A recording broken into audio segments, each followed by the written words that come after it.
It's time again for The Insiders with Chuck Chvala and Scott Jensen, sponsored by the Wisconsin Counties Association and the Tommy G. Thompson Center on Public Leadership.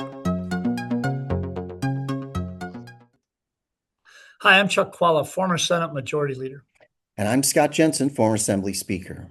We're the Insiders. So, Scott, the governor's had, and the session, of course, he's had an enormous opportunity to exercise his veto pen and get his arm in shape. How'd that go? What do you think are the highlights and the lowlights that you'd like to draw attention to?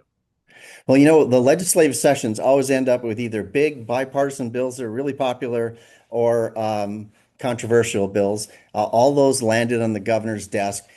He signed a bunch of big bipartisan wins for him and for Republicans in the legislature who fought for those things, and in many cases, Democrats who fought for those items as well in the legislature. The PFAS pollution effort to clean up water that has been polluted across the state from plastics. Big win there for both parties, really. The women's health care items that the governor signed there, another big win that is long in coming, right, for people in both political parties. But the governor also cast some pretty controversial vetoes, and I think he's beginning to feel the freedom of not being on the ballot again for a while, because he vetoed some items that are really quite popular. So to my surprise, for instance, age verification for access to pornography websites, that dozens of states have that requirement at this point. Governor Evers said that was an invasion of people's privacy.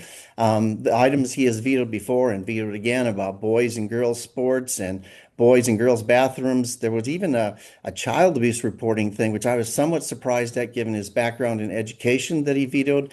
But two that may really sting this fall is he vetoed the no tax on tips and no tax on overtime. And I think those are really important to working class voters at a time in which they're just getting squeezed. And for those, the federal government is no longer taxing those two items.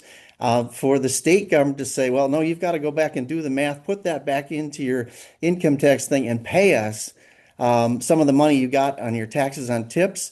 I think that's a bad idea from the political side. I think policy-wise, there's going to be a lot more people who may not be reporting their tips because what a mess to have the federal government not tax it, but the state government is going to take a piece of all of that. So I think that's kind of a mix there for the governor, some big wins and some that I think are going to end up being election year issues for the Democrat legislature.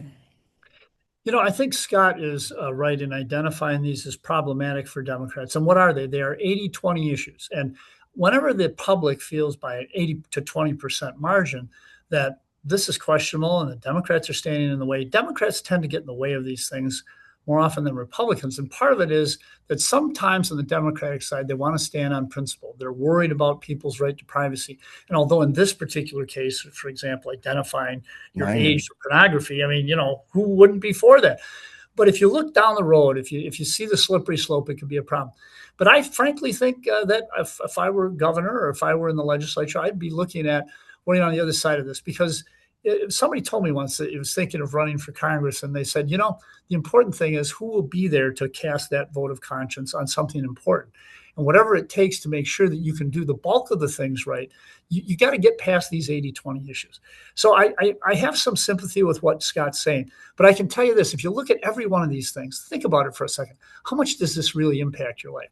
I really am bothered by the veto on tips.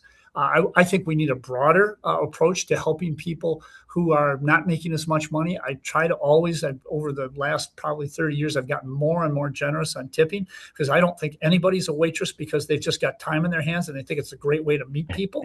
So, but I do think that there are broader ways to do it. But I'm a little bit surprised at that. But I think in many cases what the governor was trying to do is to be principled and see down the road a little bit further. But let me bring up something that Scott alluded to, and let me just illuminate it a little bit more.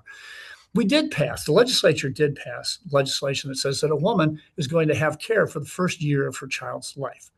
That's important. Why? Because there's nothing more important to the success of a child than to have their mother with them. How did it take us this long? I hate to say this, but it was one person. It was the Speaker of the Assembly who held this up. And in the end, he didn't even have the guts to vote against this legislation. There was only one person who did. Why? Because there's nothing more important than for a child, even if you don't care about that woman, and you should, but even if you don't, you got to care about that child and give them a start in life. And that's something I am proud that they got done. It's disappointing to me that we were the 49th state to do so. Only Arkansas stood out there and doesn't do it now. And you talk about an 80-20 issue. If you really understand 80-20 issues, this should be the one. We'll see what happens when the fall elections, when these issues come back up and Governor Evers is not on the ballot. We'll see you next time.